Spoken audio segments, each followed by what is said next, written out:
Imajući u vidu da Srbija danas nije dobila status kandidata, ja podnosim ostavku na mesto potpredsednika vlade. Evropsku uniju možemo da pogledamo u oči. Ja sa apsolutnom suverenošću mogu pred moje evropske kolege da izađem još jednom. A postavit ću njima pitanje da li su oni ispunili ono što su oni rekli da će ispuniti. Ja bih vas samo podsjetio da je predsjednik Tadić na parlamentarnoj kampanji, na kojoj inače nije trebalo da učestvuje kao predsjednik države, govorio da će Srbija, ukoliko izabere koaliciju za Evropsku Srbiju, dobiti kandidaturu do kraja 2008. godine. Da li ste razočarani odlukom Evropske unije da nam ne da status kandidata u ovom trenutku? Ne, uopšte i ne želim ih.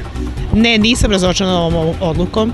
Mislim da možemo i bez Evropske unije da živimo. Ja se nadam da će biti to jedini naš put.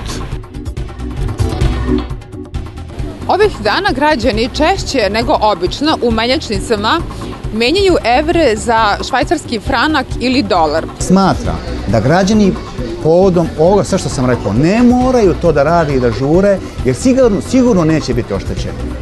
Procene kažu da bi Nemačka mnogo više izgubila ako propadne evro nego ako bude uložila nego spašavanje. Hoće li evro da opstane ili ne? Opšte sigurno.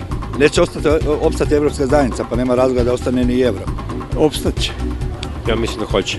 Kako stvari stoje izgleda, nema šanse da opstane. Po svim pokazateljima teško. Ja mislim da hoće. Ne interesuje. Napadi uličnih, ali i pasa koji imaju vlasnike na građane u ovoj godini postali su gotovo svakodnevica, te prijave građana nadležnim inspekcijama svakodnevno stižu.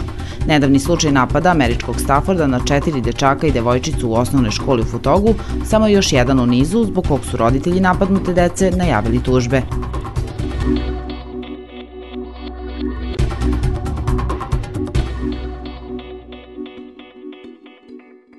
Dakle, nisam uopšte razočaran, imao sam očekivanja da će biti i ovakva odluka doneta i zbog toga sam pozivao građane na uzdržanost prethodnih dana, ne samo građane nego i političare koji su sejali neosnovani optimizam. Imajući u vidu da Srbija danas nije dobila status kandidata, ja podnosim ostavku na mesto potpredsednika vlade.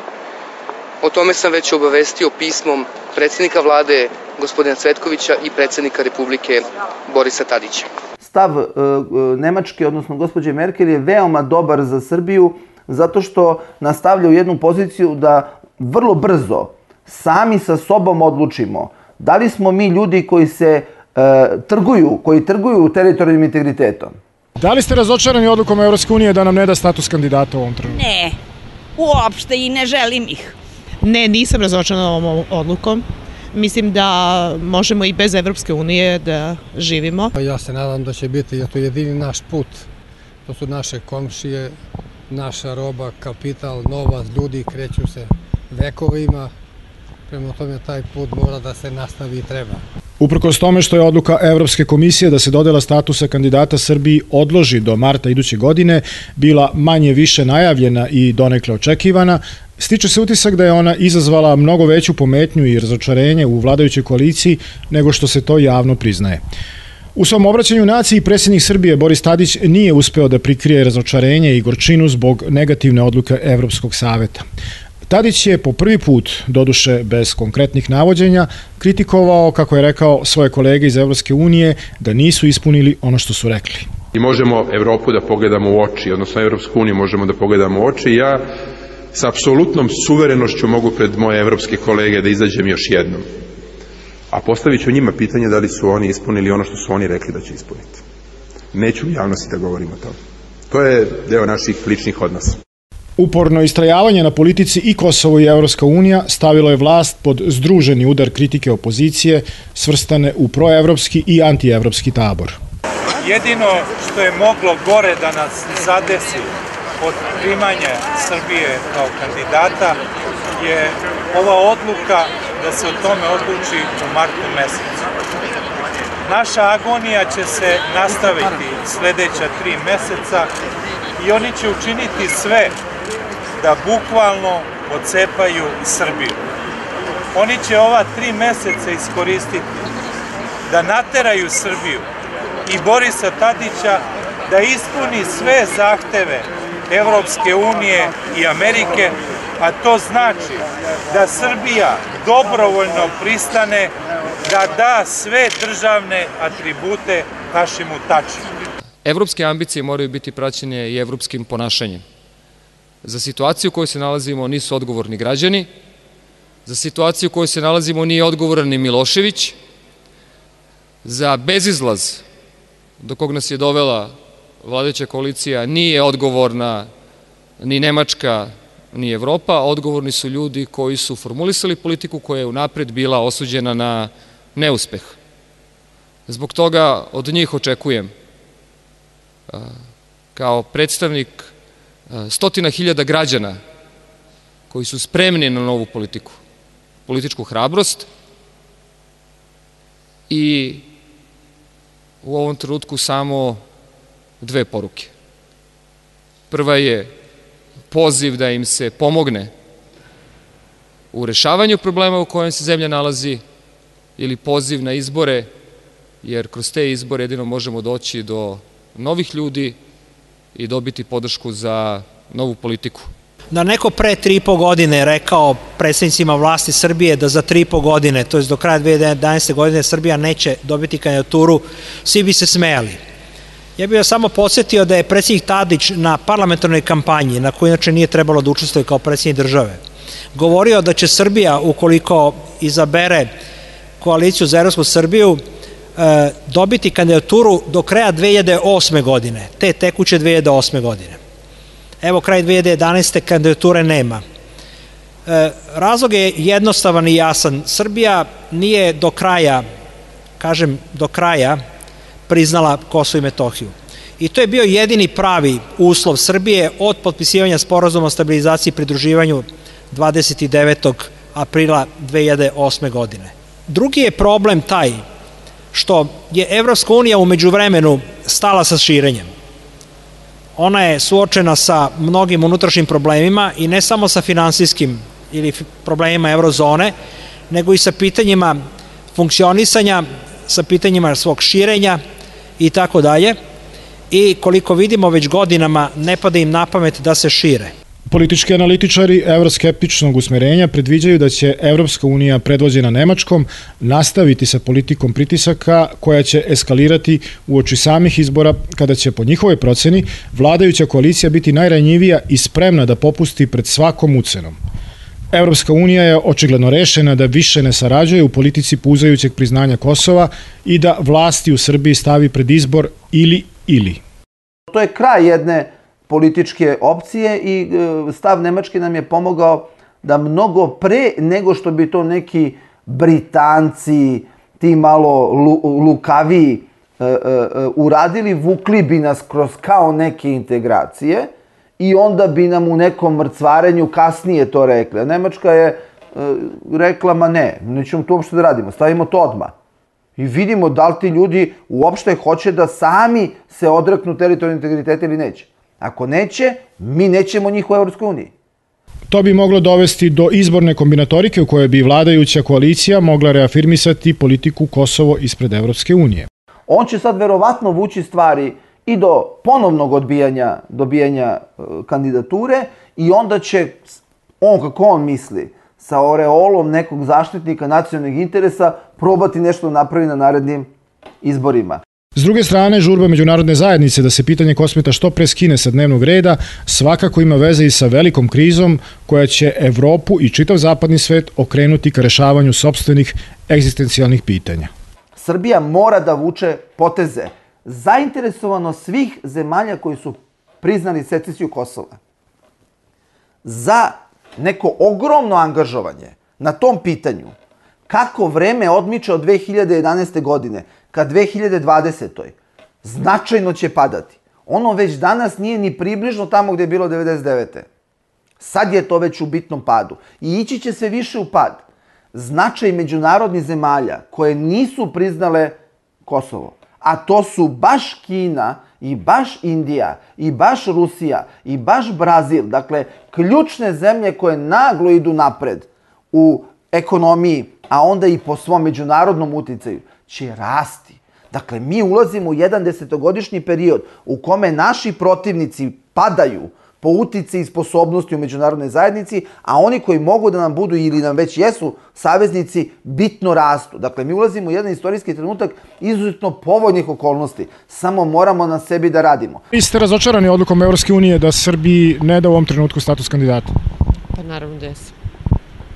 Hvala Bogu da mi ne odgovara. Mislim da, u stvari, ne znam koja je igra u pitanju. Razočaran, da. Pa to je po meni, to se zna još odavno, verovatno tamo u nekim njihovim krugovima, tako da mi uopšte nismo tu odgovorni, tu su odgovorni ovi iz Evropske unije. Da, normalno razočaran sam, da.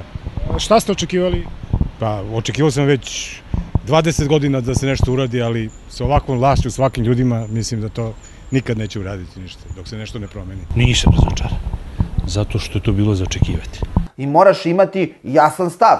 Ako si ti neko ko će da zbog nekakvog pritiska poklekne i odustane od svoje države, pa koji saveznik će da ti pomogne? Ti prvo moraš da kažeš ja sam taj koji nikad neće odustati od toga i koji će uraditi sve da budem što spremniji i što sposobniji da povratim svoj teritorijalni integritet.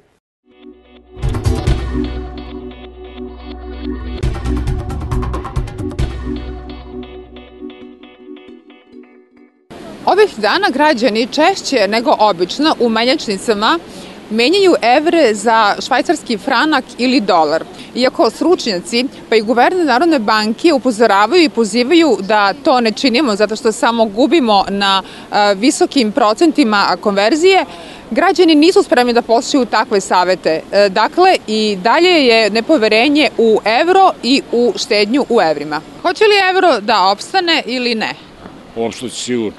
Evropa je toliko sigurna i velika i moćna da njena valuta će ostati još dugo. Ne.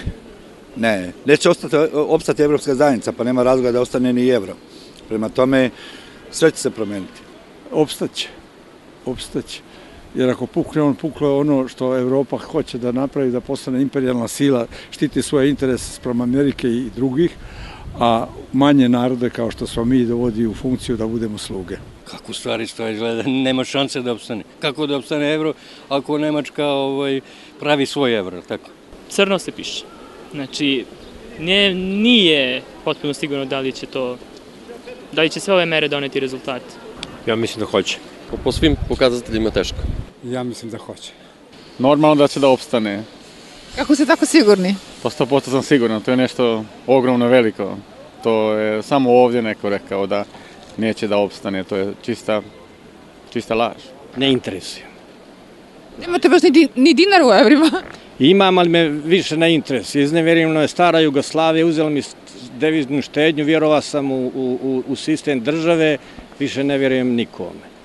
Štednje u evrima građana Srbije prelazi 7 milijardi evra. Kada bi se nekim čudom svi odlučili da ga zamenimo za neku drugu valutu, banke bi na tim transakcijama zaradile preko 300 miliona evra. A najprostija računica kaže da se na promeni samo 1000 evra gubi čitavih 5%. To su prvi signali da se ne zalećemo i ne odustajemo tako lako od naše druge nacionalne valute. Prvo se evro mora razmeniti za dinare, a onda se od tih dinara kupiti švajcarski franak. S obzirom da i sami menjači govore da ga nešto nema, moguće da je i tu određena, da kažem, špekulacija kako bi mu se bar za neki procenat ili promil podigla vrednost, pa se i tu dodatno zaradilo. Smatram isto da su na gubitku i da u nekoj budućnosti još mogu više biti na gubitku. Naime, šta se radi? Svaki građanin koji dođe, koji želi da promeni evro u drugu valutu, recimo švajcarac konkretno za dolar, on mora da radi konverziju. Konverzija se radi konkretno preko dinara. Znači, građanin kad dođe kod nas na šalteru, on evro menja u dinare, iz tih dinara kupuje i švajcarac i dolar. I to je isto jako nepovoljno, tu je neki gubitak. Ako kod nas menjača kupuje, recimo u rasponu negdje do 2%. Dan danas građani imaju još uvek starih nemačkih maraka i po istoj konverziji praktično radimo kao što smo radili recimo pre 8 godina. Tako da smatram da građani povodom ovoga sve što sam rekao. Ne moraju to da radi i da žure, jer sigurno neće biti oštećeni. Ovo sad što se radi, znači mogu samo duplu konverziju da rade i da duplo izgube. Prvo, čovjek koji nema puno para, nema šta da se sekira. Dakle, prvo to. Dakle, mnogi se sekiraju, nemaju razloga. Ako nemate novce, nema onda razloga da se sekirate. Prosto, baš vas briga. Druga stvar, ko ima kredite, ništa ne treba da se sekira. Jer neko će to za njega da rešava, u čemu će biti, da li će njegovi krediti biti u nekoj drugoj valuti, i to mu je sve jedno. Dakle, to nije njegov problem. Dakle, i ti ljudi ne treba da sekiraju. Dakle, barem, to je ono što znam sigurno. Treća stvar, ljudi koji imaju opet neke sitne uloge, dakle, verovatno neće nešto puno izgubiti jer su u pitanju sitni ulozi. Da li će se od evra sistemski odustati ili još gore, da li će evro propasti? Pitanje je još uvek bez dobrog, odnosno pravog odgovora, no šta god da se desi, odlučit će Nemačka. A koliko je cijela situacija nejasna i spekulativna, pokazuju činjenice da i pored toga što svi prodaju evro, njegova vrednost ne pada. Kada vi ulažete vaše novce, vi nećete baš lako dozvoliti da vas mediji, da vam stvore pogrešnu sliku, zato što se radi o vašim novcima. A posebno zato što ste dobro informisani, vi ste veliki investitor. Ako vi mislite da je vrednost evra ne treba da padne, značajno prema dolaru, nego praktično se kao ništa ne dešava odnosno evra i dolara, onda to govori da je kriza, da je priča o krizi možda malo prenaduvana. Dakle, iz toga se može izvesti takav zaključak. Jer bi bilo logično, ako jedna valuta tako je kriza, onda bi trebalo 20% naprimjer da oslabi prema dolaru, da imamo sada 1,1 dolar za evro. Ne. Kurs je praktično stabilan. Ključna odluka je da li će Nemačka biti spremna da odstupi od nekih svojih ciljeva ili će biti spremna da pusti i da evro dođe do kraha, a da ne od svojih ciljeva neki bazičnih ne odustane. I to nije potpuno izvestan odgovor. Procene kažu da bi Nemačka mnogo više izgubila ako propadne evro nego ako bude uložila nego spašavanje. A po prvi put i u najgorem scenariju nismo sami. Na evru ne piše odakle dolazi iz Srbije ili Francuske, te su svi koji ga imaju u istom košu, a tamo se baš i ne odriču evra kao mi ovde. I oni još uvek veruju evru. Da ne veruju, mislim da bi čitav ovaj proces već odavno bio priveden nekom kraju. Oni znači veruju evru i drže svoj novac i dalje u bankama, što je skroz logično. Nemci su tradicionalno narod koji je prilično preračunat i vode računa o svemu tome, tako da ako oni imaju poverenje u tome i njihova vlada, ne vidim zašto ne bismo imali mi. A oni mogu mnogo više da izgube nego mi, što je očigledno. Pa recimo, evo sad ovih zadnjih dana, dosta naših građana koji su u Americi praktično dolaze ovdje, oni su već praktično na nekom svom odmoru do Nove godine, do našeg Božića, oni menjaju dolare, da su takve stvari, oni ne bi ga menjali, razumete, i oni apsolutno su svi u čudu zbog čega se to sad dešava, zbog čega se to radi. Ovoga puta je sretna okolnost što smo zaista u istoj situaciji kao i ostale zemlje eurozone, dakle čak možda i malo boljoj, pošto naši stanovnici imaju deo para i u dinarima i tako dalje, i u drugim valutama, dakle nije naša valuta evro, mada 2/3 aktive jeste u evrima, ali dakle u suštini proćemo slično kao i Nemci i Francuzi, pa ako oni propadnu, propašćemo i mi. Ja lično još uvijek imam, moja štednja se nalazi u banci, u evrima je, pratim situaciju, nisam još uvijek ništa preduzimao i za sada nemam nameru. Kažem, pratit ću pa ću vidjeti šta i kako će se dešavati i u skladu sa tim ću doneti odluku, ali prilično sam siguran da neću, i ako budem konvertovao u neku drugu valutu, da to neće biti niti švajcarski franak, niti američki dolar. Ako treba iz dinara da uđem u neku valutu, pa ja bi preušao sad u dolar nego neku drugu valutu. Odnosno ne u evro. Možete da uđete i u norvešku krunu, ali kako da je nađete? To bi bio najbolji izbor. Najbolji bi bilo da možemo da uđemo u juana, ali nema ga. Kina to ne dozvoljava. Građani sve češće menjaju evro za švajcarski franak i za dolar. Mislite li da se u pravu? Pa, kad je nešto nesigurno, ljudi jednostavno traže sigurnu luku. Znači, ja sam čuo da je postao moderan naglo i kineski juan, da se ljudi pojavljuju u menjačnicama da ga traže, ali njega nema. Ja bih ga premenio u kineski juan. To je postalo, izgleda moderno ovih dana u Srbiji. Otkud to? Pa, ljudi se snalaze i spašavaju ono što imaju, ako uopšte nešto imaju. Mada bih ja, ako već imate ušteđevinu, pređite na zlato, kao naši pradedovi, kao u porodičnom blagu.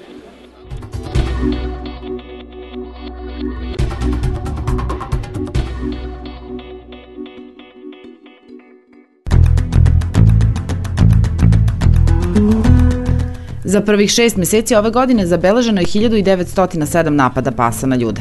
Prema evidenciji Republičke veterinarske inspekcije, za 565 povreda odgovorni su bili vlasnički psi, dok istovremeno prijavljeno 1342 napada lutalica. Nadležni u većini gradova u Srbiji, međutim, godinama tvrde da su za 90% napada odgovorni psi koji imaju gazdu.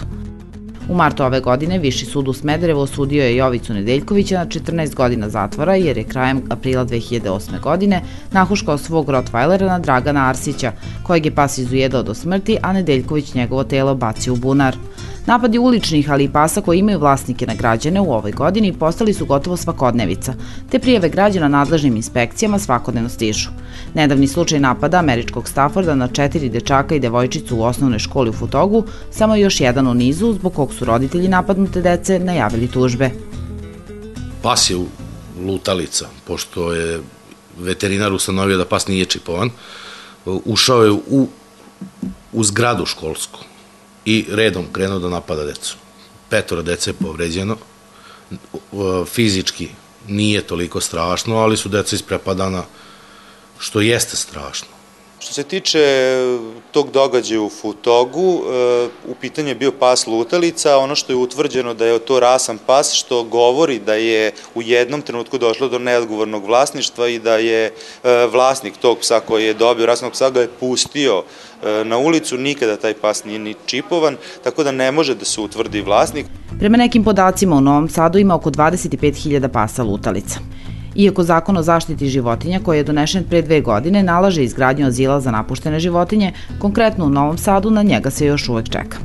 Na ime odštete sugrađanima koje su napali ulični psi, grad Novi Sad za godinu dana isplatio oko 35 miliona dinara, od kojih su prema nekim procenama mogla biti izgrađena 2 azila. Na Novosadski će se međutim sačekati do proleća. Ono za čega se mi zalažemo, to je znači apsolutno samo no-kill azil. Znači ubijanje nema, ubijanje je zabranjeno. Međutim, zakon se kod nas očigledno ne primenjuje. To je takođe jedna posebna, da kažem, priča. Taj azil može da funkcioniše uz dodatne, znači, mere. To je kažnjavanje nesavesnih vlasnika koji izbacuju svoje ljubimce na ulicu, sterilizacija, propagiranje udomljavanja.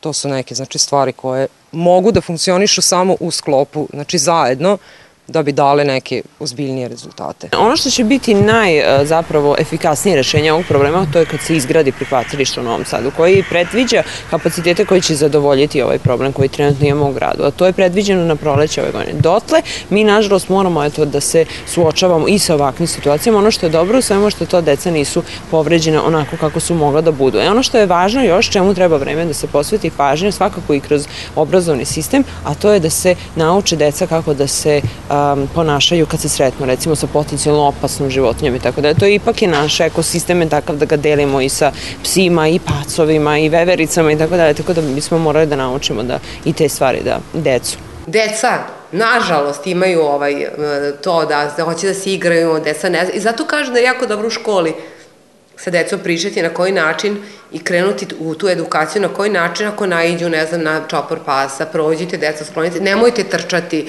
nemojte im, jer oni za njima trče, ne znaju oni, nemaju oni svest.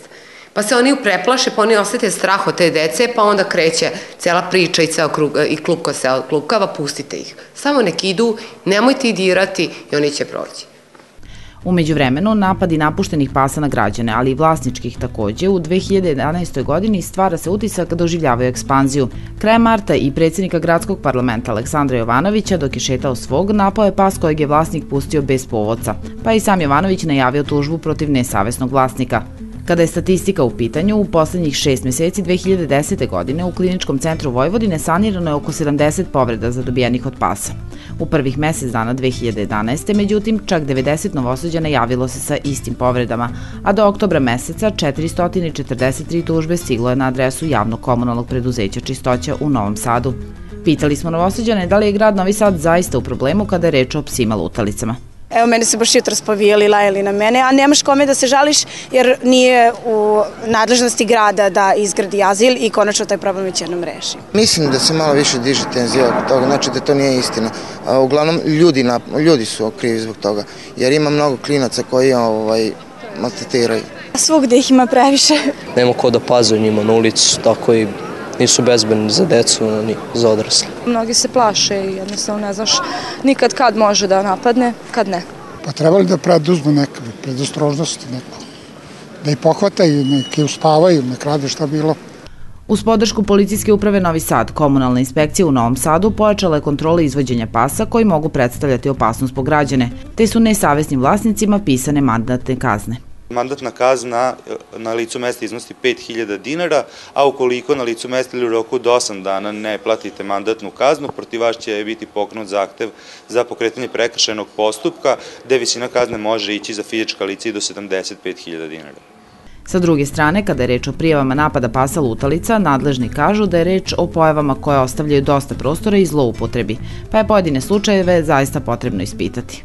To je vrlo nedokaziva činjenica, da li je taj ujedna napušteni pas ili nečiji pas.